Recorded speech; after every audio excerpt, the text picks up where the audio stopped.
A lot of changes have been made to Bedrock as far as the Iron Golem farms. They still have plenty of bugs. But hi, this is Vegas Vic 1965, and this week's video is a tutorial on a Bedrock iron farm. Did the best I could, as you'll see in a moment. I did a lot of testing with a lot of different models, and I think I found one that's fairly well and fairly easy to build. So without further ado, let's find out.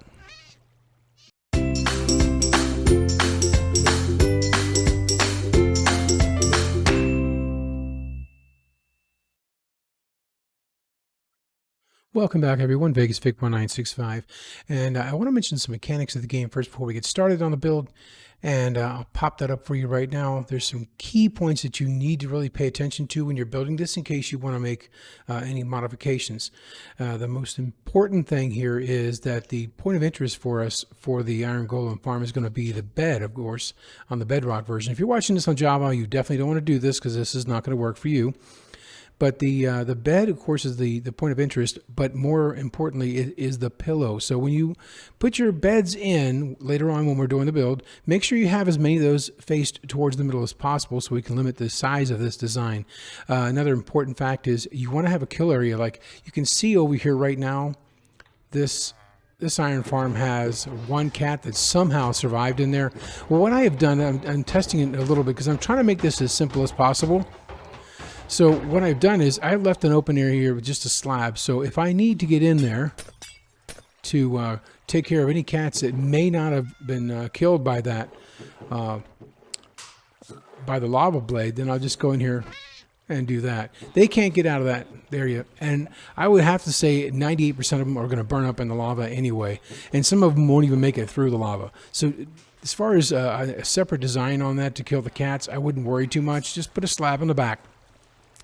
But I have a number of designs that I went through when I started working on this project. I had somebody from the community that asked me about a Bedrock iron farm, and I know the changes had been made, and it's a little bit better for Bedrock guys now. Actually, it's a lot better. Just I think Java has still the slight advantage on iron farms.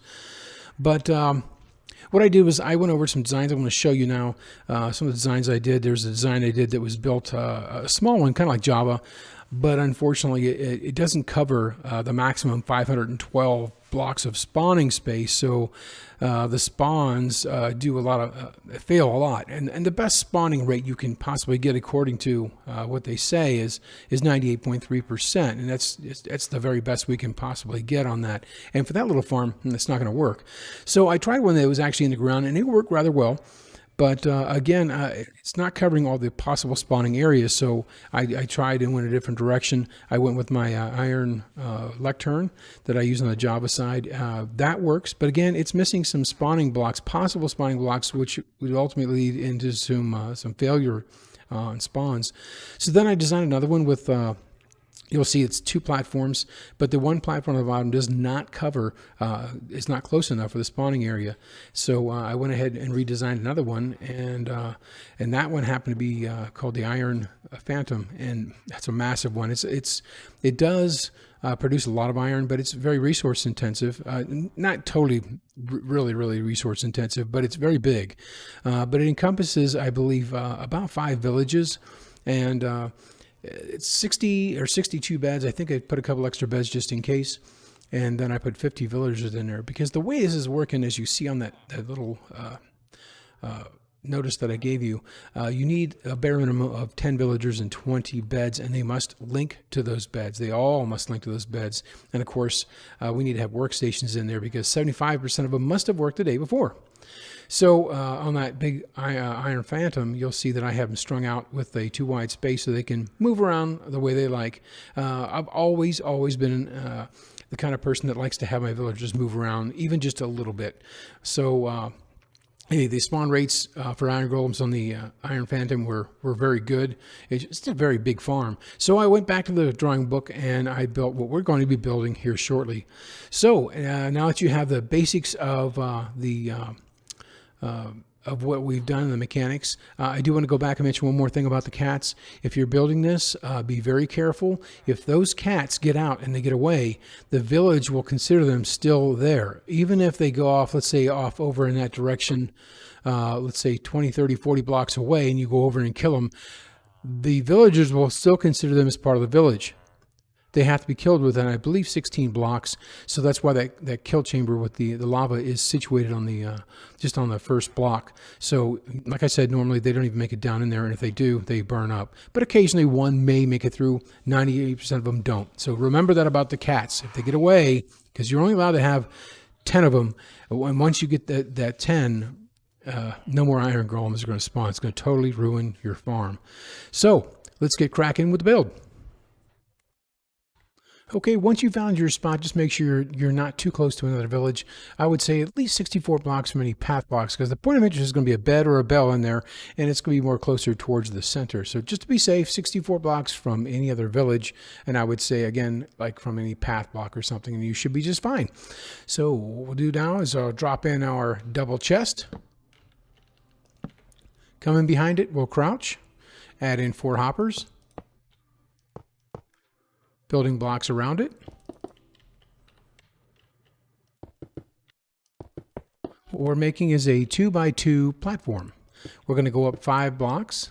That'll give us room to be able to get in and get our lava. And also, I suggest adding some lights around the area, because with the iron farm being there, this area will be dark and spawnable. So if you're, of course, you're building this in survival, you want to light it up by either torches or whatever lights you happen to have. So we are at 1, 2, 3, 4. We'll do one more, and this one needs to be a spawnable block.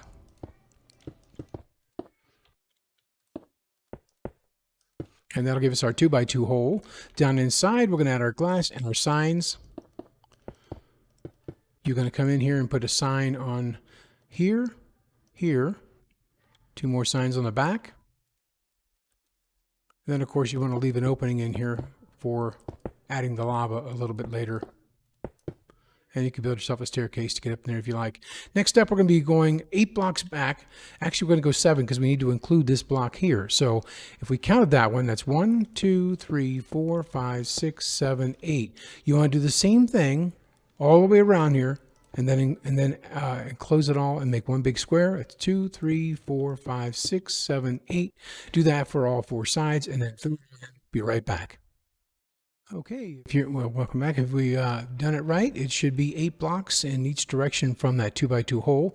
Next step, we're going to put the platform where we're going to put our beds at. So down here, we're going to go back 1 block, and we're going to go over 3. 1, 2, 3, and go up here. I suggest using the temporary blocks, and you may, to save yourself a little trouble later for the water streams, add yourself some temporary blocks in there just in case, because if you did put the lava, you don't want to fall in there in survival. So we've gone up 3 blocks, and from here, we're going to go back 6 blocks. That's 1, 2, 3, 4, 5, 6, and then down 8.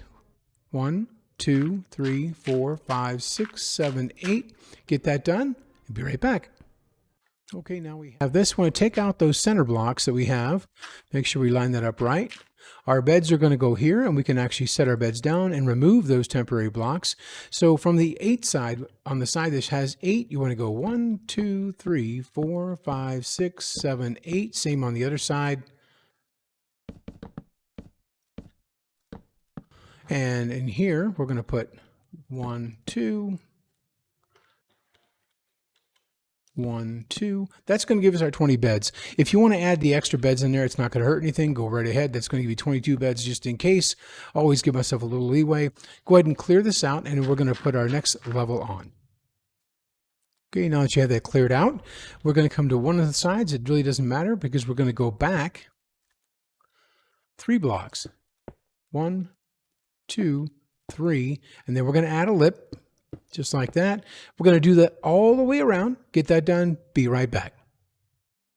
Okay, now you should have something that looks like this. You've got your 3 block and a lip all the way around. And we're going to double check to make sure we're right. We have one of the 8 bed lengths here. So from the pillow, we got 1, 2, 3, 4, 5, 6, 7, and 8. So that is good. So we're covered. The other sides don't really need to be. They could be like 1 or 2 blocks more, but to make it symmetrical, go ahead and do the 3 block lip all the way, 3 blocks extra all the way around. Next, you'll get yourself a infinite water source if you like, and we're going to add water. But first, we're going to set our block patterns, our temporary block patterns down in here to get this water flowing correctly. 1, 2, 3, 4, 5, just like that.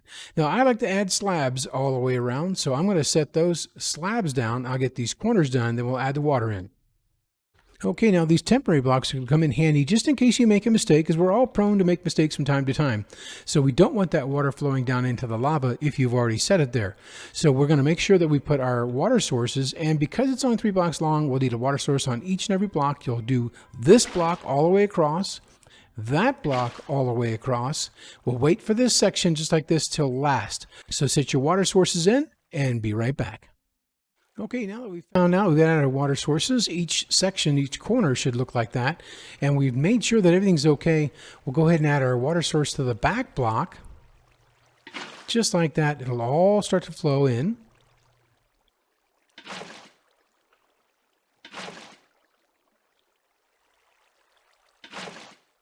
And everything should flow right towards the middle. Then you know you're safe. You can go ahead and remove these temporary blocks that you had in here earlier.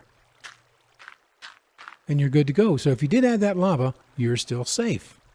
Then you can remove these temporary blocks. We'll work on the next section. Be right back. Okay, now that you've removed those temporary blocks, we're going to do another level pretty much just like this. We're going to come towards the middle here. You're going to have to hold down the shift and the shift button so you can actually lay that block on top. And we're going to do our 2x2 square.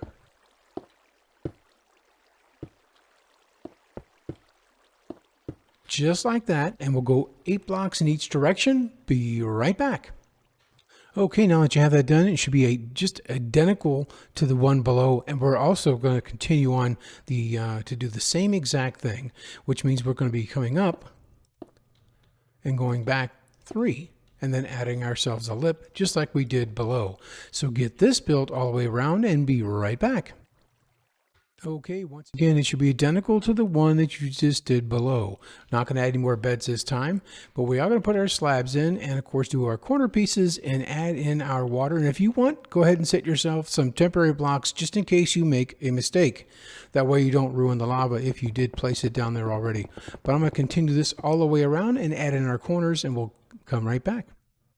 Okay, we're back and we have our slabs in, we have our corner pieces in. Now we're going to add our water sources again. Water sources all along there, just nothing in here for the moment. Put that in, we'll be right back. Okay, now it should look like this, which means it all came to the center except those 4 blocks. And we'll go ahead and add our water source to the back block, and then we can break those temporary blocks. Once you get that done, we'll start working on the villager pods. Okay, I went ahead and set up the villagers on my 2 pods, one over there and one right over here. I'll give you an example of that. It doesn't have to be centered, but you want to start at this level right here on this lower platform, and you're going to want to replace some of these blocks. Make sure you use slabs, because some of these spaces here might be dark enough to cause spawns to happen. I mean, obviously, they'll hang out or they'll end up in your iron farm anyway, but the slabs will keep those spawns from happening. Now this signifies, the dirt actually signifies the workstations. I've got a 2 wide, 2 high, and you can see 1, 2, 3, 4, 5, 6, 7, 8, 9, 10. So each pod's going to contain 10 villagers and 10 workstations. You do not want to make the mistake of boxing them in. I've tested this already and it does not work currently. It's bugged out. So if you wanted to keep them from changing their point of interest, if that's a real concern. For me, I'm not concerned because it's just a small amount of iron that you're going to lose out of the farm. But if you tried this method or you attempt to keep them there, they're going to not pick up on their point of interest. It's just not working at the moment. So surround them with their workstations, drop them in one hole in some water, and they'll bob up and down to keep that from happening. Or go with my method, because I use them for trading. I love using them for trading. When you do put your villagers in there, in those pods, make sure that you're using good villagers. Don't use any nitwits. I know the game requires only 75% worked on the previous day, but still the nitwits will detract from that, and they serve no purpose, honestly. Also, if you have any baby villagers that you put in there and you can't help it, and that's what you're going to use, No, don't worry about it. They'll grow in 20 minutes or less. So, and then they'll just take on one of the workstations. Well, that's going to do it for me. If you have any questions about the farm, feel free to leave me a comment below. And if you like the video, click that like button if you want to, and that really helps me. And if you want to subscribe for my past and future videos, click that subscribe button. It really helps me, lets me know that I'm providing great content for you guys. So, until next week and the next video, thank you very much for watching, guys. Bye-bye.